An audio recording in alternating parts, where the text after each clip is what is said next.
안녕하십니까. 경향신문 이대글입니다. 박근혜 대통령, 그게 말이 됩니까? 오늘 말씀드릴 내용입니다. 박근혜 대통령이 한국군의 전시작전 통제권을 미군에게 무기한 넘기기로 결정을 했습니다. 그렇지만은 정부는 왜 전작권을 무기한 미군에게 넘기기로 했는지 제대로 납득할 만한 설명을 못하고 있습니다. 왜 그럴까요? 첫째, 정부가 전작권 연기를 하면서 내세웠던 논리, 명분, 설명들이 엉키고 있습니다. 여당은 당시 노무현 대통령이 전작권을 처음으로 환수하겠다고 하니까 당시 야당으로서 노무현 정부를 여러 가지 논리로 비판을 했습니다. 그런데 지금 박근혜 정부가 당시 노무현 정부를 비판했던 그 내용을 스스로 따르고 있습니다. 노무현 대통령이 자주국방한다 하면서 전작권을 환수하기로 결심을 하니까 지금 새누리당의 전신인 한나라당이 당시에 공격했던 논리는 몇 가지 있습니다. 우선 세계 어느 나라도 자주국방을 하지 않는다. 그리고 동맹이 있으니까 동맹의 보안, 동맹의 조력을 받으면 되지. 왜 첨단 무기를 사들여 와서 자주국방을 한다고 하느냐. 지금 동맹이 균열되어 있는데 그리고 안보가 불안한데 환수하면 되겠느냐. 당시 한나라당이 그렇게 반박을 했었습니다. 그랬던 새누리당 정권이 지금은 오히려 자주국방을 하려고 합니다. 이게 무슨 말이냐 하면은 전작권 환수의 조건으로 북한이 재래식 무기는 물론 비재래식 무기 모두 이렇게 대남 도발을 할 수 있는 무기에 맞서서 한국 군대가 홀로 모든 것을 무력화시킬 수 있는 능력을 갖출 때까지는 전작권을 환수 안 하겠다. 이렇게 한 겁니다. 미군 없이 한국 군대가 북한으로부터 오는 모든 위협에 대해서 무력화시킬 수 있는 조건을 다 갖출 때까지 환수 안 하겠다는 얘기입니다. 이건 자주국방을 목표로 한다는 말과 거의 다름이 없습니다. 또 동맹 균열 때 환수 안 해야 된다라고 했던 새누리당 정권이면은 지금 한미 동맹 스스로 균열이 없다고 하는데 그럼 환수할 때가 된 거 아닙니까? 또 동맹으로부터 보안 전력을 제공받으면 된다고 새누리당 정권이 그렇게 주장했으면은 왜 이제 와서는 북한 도발을 혼자서 막겠다고 그럽니까? 미군의 보안 전력이 이미 있습니다. 왜 동맹의 보안으로 대처를 하겠다는 생각 없이 한국이 혼자서 대처할 능력이 있느냐 없느냐로 왜 전작권 환수의 조건을 제시하는 겁니까? 자기 논리를 스스로 부정하는 겁니다. 그리고 노무현 정부 전작권 환수 때 당시 한나라당은 그 전작권 때문에 돈 많이 쓰지 말라고 비판을 했었습니다. 그랬던 새누리당 정권이 왜 이번에는 전작권 문제로 60조, 70조의 첨단 무기 비용이 든다고 합니다. 엄청난 비용을 들어서 전작권 환수를 연기를 했습니다. 그럼 이 비용 누구에게 전가시키려고 하는 겁니까? 왜 과거에 했던 주장을 이렇게 거꾸로 새누리당 정권은 또 뒤집는 겁니까?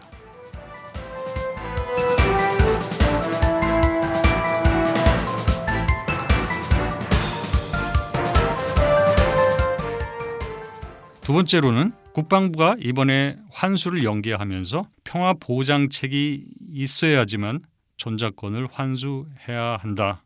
이렇게 주장을 했습니다. 국방부가 전작권을 포기한 이유로 이렇게 설명을 했습니다. 전작권을 예정대로 환수하는 경우에 한미연합사처럼 대북 억제와 한반도 평화를 보장할 수 있는가? 이렇게 반문을 했습니다. 이거는 전작권을 환수하면은 북한이 남한 군대가 허약하다는 증거가 되어서 남한 군대를 우습게 보고 도발을 한다. 마치 이런 식의 설명을 하는 것 같이 들립니다. 전작권을 미군이 가지면 평화가 오지만 우리가 행사하면은 전쟁 난다는 것과 같은 그런 주장인데 그리고 전작권이 평화 보장의 수단입니까? 전작권은 무슨 총칼도 아니고 대포도 아닙니다. 그냥 자기 몸을 자기가 움직일 수 있느냐, 자기 몸을 자기가 움직일 수 있는 능력과 준비가 되어 있느냐 아니냐. 이게 전작권 문제의 본질입니다. 이건 주권 국가는 누구나 다 갖고 있는 겁니다. 원래 한국군에게 있어야 할 겁니다. 그걸 가지고 온다는데 무슨 그렇게 까다로운 조건을 새로 만들어서 내세우느냐 하는 겁니다. 그리고 전작권이 없어야 평화가 보장된다는 이 말 정말 이상한 말 아닙니까? 평화로울 때 전작권을 환수한다는 논리인데 위협이 없는 평화 상태에서는 사실 군대도 필요 없고 전작권도 필요 없습니다. 그러려면 아예 미군에게 한국의 국방을 외주화시키면 되지 않을까 이런 생각까지 듭니다. 평화 상태를 만들려고 시민들이 세금 내서 군대를 유지하는 겁니다. 그런데 군대가 그걸 못하겠다고 한다면은 군대를 해산하든지 해야 되는 거 아닙니까? 아니면 최소한 군대에 세금을 쏟아붓는 것만이라도 하지 말아야 되는 것 아닙니까? 진짜 환수의 조건은 주권 국가냐 아니냐 하는 겁니다. 주권 국가면 환수를 하는 겁니다. 불안하든 불안하지 않든 그건 자기 나라 군대가 알아서 책임지는 겁니다. 자기 나라 군대가 책임지다가 부족한 거 있으면 동맹의 도움을 받으면 되는 겁니다. 그런데 조건에 의한 전환이라는 새로운 용어를 만들어내서 충분한 무기를 확보할 때까지 거기에다가 아주 새로운 또 조건을 이번에 내걸었는데 북한 내부 정세가 안정될 때까지 나아가서 동북아 정세가 안정될 때 환수하겠다 이렇게 했습니다. 자, 이런 조건을 내걸면 어떤 현상이 벌어지냐 하면은 환수를 했다가도 북한 정세나 동북아 정세가 불안정해지면은 조건이 변한 거기 때문에 조건에 의한 환수라고 했기 때문에 정세 변화로 조건이 달라지면은 전작권을 다시 미군에 돌려줘야 된다는 얘기입니다. 이런 논리를 담고 있는 아주 위험한 환수 논리입니다. 아니 근데 위협 상황에 따라서 전작권을 넘겨주고 되돌려받고 이렇게 주거니 받거니 상황에 따라서 하는 그런 나라가 지구상에 있습니까? 이게 가능한 얘기입니까? 이걸 알아야 됩니다. 주권은 불가양도, 불가분입니다. 그리고 전작권을 환수한다고 해서 미군이 떠나는 것도 아닙니다. 지금은 운전석에 미군이 앉고 조수석에 한국이 앉은 이런 상황입니다. 전작권 환수라는 것은 운전석에 한국이 앉는 걸로 바꾸고 조수석에 미군이 앉는 겁니다. 미국이 어디 멀리 있는 게 아닙니다. 말하자면 아빠가 옆에서 지켜봐 준다는데도 왜 걸음마를 할 수 없다고 이렇게 주장을 하는 겁니까? 이해할 수가 없습니다. 거꾸로 북한을 한번 생각해 봅시다. 북한에는 군사 동맹국도 없습니다. 예산도 부족합니다. 기술도 없고 첨단 무기도 없습니다. 그런데도 한국 그리고 세계 최강의 군사력을 가진 미국의 위협에 직면해 있습니다. 그러면서도 혼자 스스로 자기를 지키고 있습니다. 혼자 전작권 행사하고 있습니다. 이럴 때는 북한에게서 배울 건 배워야 합니다. 세 번째로 북한 위협이 크다고 해도 그 위협에 대응하면서 전작권 행사하면 되는 겁니다. 위협 대응과 전작권 행사 병행할 수 있는 겁니다. 만일 전쟁이 났을 때 개전 초기에 대응할 능력을 충분히 구비하고 나서 전작권을 행사해야 한다 이렇게 주장을 하는데 아니 전작권을 행사하면서 그 대응 능력을 구비하면 왜 안 됩니까? 전작권이 있으면은 대응 능력을 갖추는 걸 방해받습니까? 전작권과 대응 능력 향상은 동시에 할 수 있는 겁니다. 하나를 하면 다른 건 못하는 이런 관계가 아닙니다. 네 번째로 환수해야 할 이유가 까닭없이 바뀌었습니다. 노무현 정부 때 전작권 환수를 해야 된다는 이유는 일정한 기간 동안 작전 능력, 기획 능력을 한국 군대가 갖추면은 환수할 수 있다. 이런 거였습니다. 그게 원래 전작권 환수의 조건입니다. 그 뒤에 이명박 대통령이 다시 연기를 하면서 환수 조건을 추가를 했습니다. 대북 감시 체계를 갖춰야 되겠다. C4I라고 전술 지휘 통제 자동화 체계를 갖출 때까지 연기를 하겠다. 이렇게 해서 추가 조건을 다시 제시를 했습니다. 자, 그런데 이번에 박근혜 대통령 또 하나 추가를 했습니다. 북한 장사정포, 핵미사일을 무력화할 수 있는 무기를 확보하기 전에는 환수 안 하겠다. 이 대응 능력을 확보하면은 환수하겠다. 이런 이야기입니다. 이거는 원래 전작권 환수의 논리를 벗어난 겁니다. 장사정포 북한에 있는 것 어제 오늘 얘기가 아닙니다. 핵 개발해온 것도 어제 오늘 일이 아닙니다. 근데 왜 갑자기 장사정포 핵 문제를 먼저 해결해야 되겠다. 이 오래된 걸 가지고 새삼스럽게 이러는지 이해할 수가 없습니다. 다섯 번째로 전작권을 환수하면은 김정은 정권이 오판에 의해서 도발을 할 거다. 국방부가 이렇게 주장을 했습니다. 아니 전작권을 갖고 있으면 그게 허약한 군대의 상징이라도 됩니까? 왜 북한군은 남한 군대가 전작권 행사하면 바로 그때가 도발할 때다 이렇게 생각을 한다는 겁니까? 도발하고 싶은 마음을 한국군이 전작권을 갖고 있으면 북한이 도발하고 싶은 마음을 심어주게 됩니까? 아니 전작권이 첨단 무기를 스스로 무력화시킨 무슨 이상한 기능을 한다는 겁니까? 이 반대의 논리도 있다는 걸 알아야 됩니다. 노무현 정부와 미국이 전자권 환수 협상할 때 얘기입니다. 당시 미국 측은 전자권 환수를 좀 더 당겨라. 미국은 2009년까지 충분하다고 했고 그때 노무현 정부는 2012년까지는 준비해야 된다. 이렇게 협상을 할 때였습니다. 당시 미국에서 한 얘기가 환수 과정이 길어지면 북한이 오판할 수 있다. 이러면서 조기에 이양을 해야 된다. 조기에 환수하는 게 좋다. 하고 미국은 이렇게 얘기를 했습니다. 그리고 한국군이 전자권을 행사하면은 이제는 독자적으로 대응을 할 수가 있기 때문에 미국 통제를 벗어나서 쉽게 대북 보복전을 할 거다. 오히려 북한을 더 위협할 수 있다. 이런 논리가 있었습니다. 이렇게 반대 논리가 더 많이 있을 수 있는 겁니다. 전자권을 환수하면 북한이 한국군대 우습게 보고 도발을 할 거다. 이거 함부로 이렇게 주장을 하면은 안 됩니다. 국방부는 이번에 전자권 환수가 주권의 문제냐 생존의 문제냐 이런 쟁점 때문에 발생한 배경이 있다. 이렇게 소개를 했습니다. 그렇지만은 주권과 생존은 현재 양자택일의 문제가 아닙니다. 주권이냐 생존이냐 이게 문제라는 뜻은 주권을 포기해서라도 생존을 선택해야 한다는 걸 의미를 하는 겁니다. 그런데 지금 주권을 포기해야 할 만큼 생존할 수 없는 위기 상황입니까? 그렇지 않습니다. 지금 무슨 이승만 대통령이 메가더 장군에게 작전지휘권 이양할 때와 같은 그런 한국전 초기 그런 상황입니까? 전혀 아닙니다.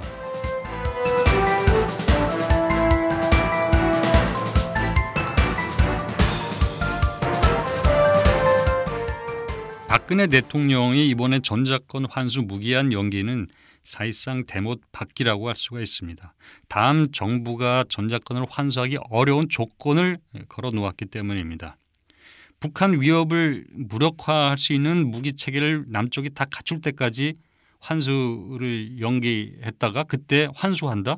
이거 어렵습니다. 북한이 재래식 비재래식 무기 위협에 대해서 남쪽에서 모두 그걸 무력화할 수 있는 조건을 갖춘다는 것은 매우 어려운 겁니다. 북한에서 다양한 무기로 공격을 한다고 상상했을 때 그거 어떻게 일일이 다 막을 수 있습니까? 남쪽으로 하나도 날아오지 않도록 그거 막는 거 어렵습니다. 불가능합니다. 휴전선 전체를 수십 킬로미터 벽을 쳐놓는다 해도 안 되는 일입니다. 그건 미국을 포함 전 세계 어느 국가도 방위 그렇게 하지 않습니다. 대신 억지력이라는 것이 방어에 좋은 수단이 됩니다. 그건 뭐냐면 상대가 쏘면은 그 다음에 감당할 수 없는 보복을 가한다는 의지를 분명히 보여줌으로써 상대가 함부로 쏘지 못하게 사전에 쏘려는 의지를 차단하는 겁니다. 그렇게 해서 전쟁을 방지하는 것이지 상대에서 쏘아오는 무기를 모두 다 막는다는 이거는 공상과학 영화에나 나오는 얘기지 현실에서는 불가능한 얘기입니다. 이쪽이 무기를 증강하면 저쪽도 마찬가지로 무기를 증강하도록 되어 있습니다. 이렇게 서로 주고받기 한다는 것은 남북 간의 무한 군비 경쟁을 유발한다는 겁니다. 남한이 무기를 늘리는데 북한이 가만히 있겠습니까? 그 남북 관계뿐만 아니라 모든 상대국 관계에서 그렇습니다. 그 용어가 안보 딜레마라는 겁니다. 영원히 한쪽이 우위에 있는 그런 고정되고 안정된 상태라는 것은 없습니다. 영원히 북한의 손발을 꽉 묶어두겠다? 그리고 나서 그 다음에 전자권 환수하겠다? 북한의 손발 완전히 묶어둘 방법이 없습니다. 박근혜 정부가 제시한 대로 북한 무기 무력화할 때 환수하는 것, 그런 때 환수할 수 있는 때는 영원히 오지 않습니다. 두 번째로 환수 조건으로 한반도 및 영내 동북아 안보가 안정이 됐을 때 환수한다고 했는데 이것도 역시 어렵습니다. 아니 왜 느닷없이 북한 체제, 동북아 불안정 여부가 환수 조건이 되는 겁니까? 북한 및 동북아는 항상 불안정해질 가능성이 있습니다. 그리고 불안정한지 아닌지를 객관적으로 판단할 근거도 없습니다. 만일 이제 불안정해서 해소되었으니까 한국이 전자권 환수하겠다 이렇게 판단했다 해도 미국의 관점에서 아직 불안정한 요소가 있다. 그럼 어떡합니까? 환수 못하는 겁니다. 한반도와 동북아 안정과 불안정 여부는 환수 조건이 되지 않습니다. 그런데 그걸 환수 조건으로 내걸므로써 환수할 수 있는 길을 어렵게 만들었고 매우 좁혀놨습니다. 박근혜 대통령은 본인이 환수하기 싫다면은 다음 정부가 환수할 수 있는 길은 열어놨어야 되는데 다음 정부가 환수하려고 해도 환수할 수 있는 길을 막아놓았습니다. 이게 바로 박근혜 대통령이 최대 실책, 중대 실책입니다. 자신이 환수하기 싫으면 시기만이라도 정해놔서 시기만 미뤄 놓으면 될 텐데 실현될 수 없는 조건을 내걸어서 환수하는 길을 매우 어렵게 해놓은 겁니다. 대목밖에는 이것뿐만이 아닙니다. 국방부가 환수 연기를 하면서 이렇게 설명을 했습니다. 예산 투입이 올해처럼 된다면 순항할 수 있다. 올해 국방 예산을 박근혜 정부가 많이 늘려놨습니다. 지금 환수 조건이 충족되는 시기를 국방부가 제시하기를 2020년 중반쯤이면 지금과 같은 정도로 높은 국방비를 2020년대 중반까지 계속 대준다면 그때쯤은 돌려받을 가능성이 있다. 이런 얘기입니다. 그런데 국방부가 어떤 이유로 예산 투입이 안 되면 지연될 수 있다. 이렇게 얘기했습니다. 2020년 중반쯤까지 60 내지 70조의 첨단 무기 비용이 소요되는 것으로 추정이 되고 있습니다. 그만큼 시민들이 세금을 계속 내지 않으면 미군에게 전자권 계속 넘겨줄 거다. 그 사이에 열심히 세금 내지 않으면 돌려받을 수 없다. 이렇게 대못받게 하고 거기에다가 대국민 협박까지 하고 있습니다. 노무현 정부 환수 얘기가 나왔을 때 지금 집권당, 당시 야당인 한나라당이 어떻게 주장을 했습니까? 왜 엄청나게 그런 비싼 값을 주고 전당권을 돌려받으려고 하느냐 이랬었습니다. 그런데 이명박 정부는 더 많은 돈을 들여서 전자권 연기를 했습니다. 자, 이제 박근혜 정부는 어떻습니까? 거기에 더 비싼 값을 얹어주고는 돌려받는 게 아니라 무기한 전자권을 연기하는 것으로 했습니다. 이게 말이 되겠습니까? 이렇게 전자권 연기하면서 한국 군대의 팔자가 어떻게 됐습니까? 평시는 편하게 일하고 전시는 미군에 맡기고 군비는 펑펑 쓰는 이런 상황이 됐습니다.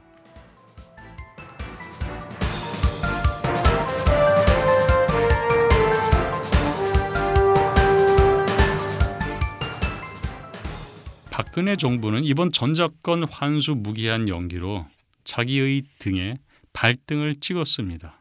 먼저 자기 군대를 죽이고 있습니다. 아무리 그래도 한국 군대가 북한 무서워서 벌벌 떨고 미군에게 지휘권 계속 행사해 달라고 그렇게 바짓가랑이 잡고 비는 정도까지는 아닙니다. 그런데 박 대통령은 스스로 국방의 능력이 없고 실제 능력보다 형편없는 군대인 것처럼 그렇게 한국 군대 인식을 떨어뜨렸습니다. 허약한 군대, 심약한 군대로 만들어 놓았습니다. 이건 군대를 병신으로 만들어 놓은 거나 마찬가지입니다. 그래서 시민들 사이에서 이런 군대 어떻게 국방을 맡기지? 이런 정부에 어떻게 안보를 맡기지? 이래도 되나? 하고 오히려 시민들 사이에서 불안감을 심어주었습니다. 두 번째로는 박근혜 대통령이 동북아 협력 구상이라는 것을 추진하고 있습니다. 말하자면 동북아 평화와 안정을 정부가 주도하겠다 이런 구상인데 이게 허공에 날아갔습니다. 아니 군사 주권도 없는 나라가 어떻게 동북아 평화를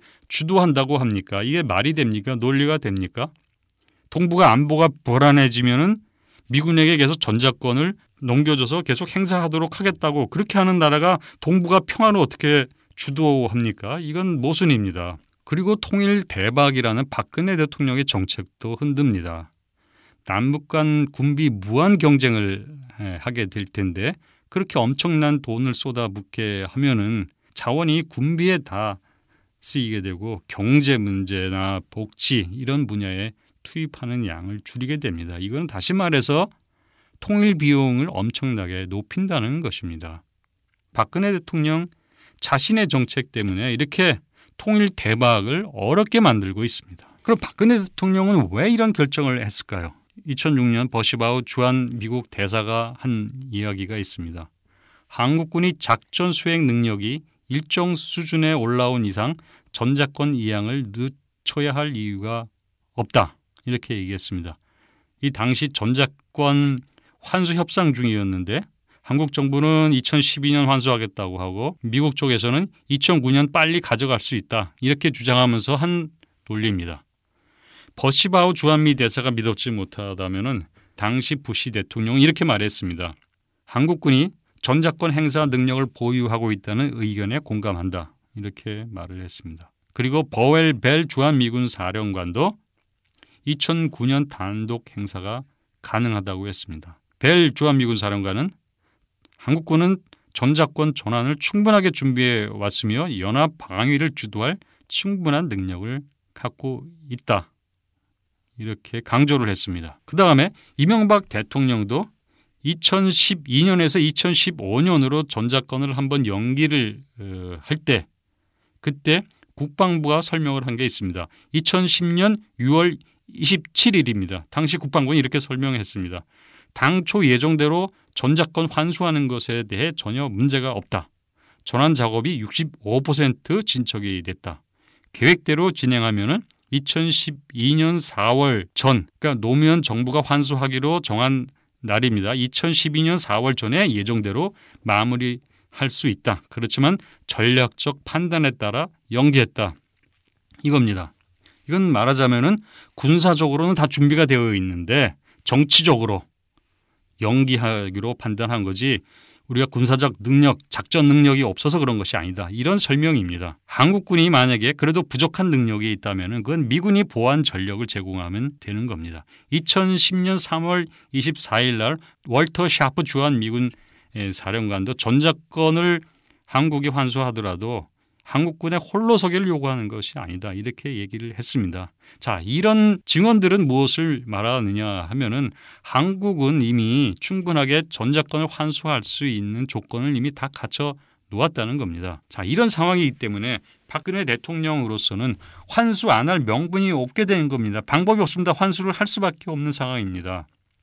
그렇지만은 무슨 이유 때문인지 박 대통령은 환수를 안 하려고 하고 있습니다. 그 방법은 환수 안 할 방법은 이런 환수 조건을 바꾸는 겁니다. 말하자면 작전 기획 능력을 갖췄느냐가 아니라 북한 위협에 대해서 대응할 수 있는 북한 위협을 무력화할 수 있는 수단을 우리가 갖췄느냐 안 갖췄느냐 이걸로 조건을 바꿔가지고 환수를 포기할 수 있는 명분을 억지로 만든 겁니다. 우리가 흔히 하는 착각이 있습니다. 정부가 결정을 할 때 정부가 결정을 한 거니까 뭔가 이유가 있겠지. 뭐 잘못하려고 잘 안 된 일을 하려고 그랬겠느냐 하면서 정부에 대해서 막연히 믿고 신뢰하는 그런 분위기입니다.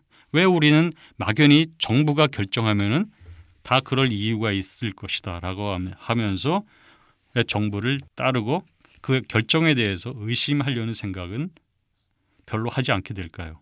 여기 한 가지 설명이 있습니다. 스탠리 밀그램이라는 하버드대 교수인데 사회심리학 분야 권위자입니다. 이분은 권위에 복종하는 인간의 심리를 연구한 것으로 매우 유명합니다. 이분이 한 실험이 한 가지가 있습니다. 경찰관 역을 맡는 사람이 하나 있고 그리고 실험 참가자가 한 사람이 있습니다. 물론 이 경찰관은 진짜 경찰관이 아니고 경찰관 역할만 맡긴 겁니다. 그 다른 참가자는 이 사람이 진짜 경찰관인 걸로 인식하도록 그렇게 하는 겁니다. 그러면서 이 실험 참가자에게 한 가지 작업을 시킵니다. 컴퓨터를 주고 이 컴퓨터에서 작업을 해라. 단 여기서 Alt키를 누르면은 컴퓨터가 고장이 나니까 Alt키를 사용하지 않은 상태에서 컴퓨터를 이용을 해라. 그렇게 합니다. 근데 이제 실험 참가자가 작업을 하던 중에 컴퓨터가 다운이 됩니다.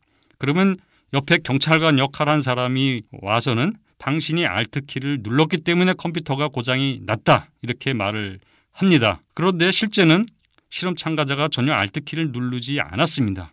자신이 분명히 Alt키를 누르지 않았다는 것을 알면서도 경찰관이 당신이 눌러서 고장이 났다고 하니까 실험 참가자는 사실은 제가 Alt키를 눌렀다고 자백을 합니다. 근데 이런 경우가 여러 번 반복을 해봤는데 70%가 자기가 누르지 않았는데도 경찰관이 눌렀다고 하니까 자기가 눌렀다고 자백을 했던 겁니다. 이 조사는 굉장한 충격을 주었습니다. 이건 뭐냐면은 보통 사람들이 경찰관이라는 어떤 권위에 복종을 하게 된다는 겁니다. 잘못된 결정이라도 정부가 결정하면은 수용하는 분위기가 있는 것을 이 실험을 통해서 확인을 한 겁니다. 지금 박근혜 정부가 잘못된 결정을 했습니다. 그렇지만 국민들이 그게 잘못됐다고 전작권 무기한 연기 방침을 포기하라 이렇게 강력한 비판과 주문이 나오지 않습니다. 박근혜 정부가 뭔가 이유가 있겠지 하고 이렇게 정부가 한 결정에 대해서 따르고 복종하려는 분위기가 이 실험 결과와 마찬가지로 한국에도 지금 그런 상황이 전개가 됐습니다.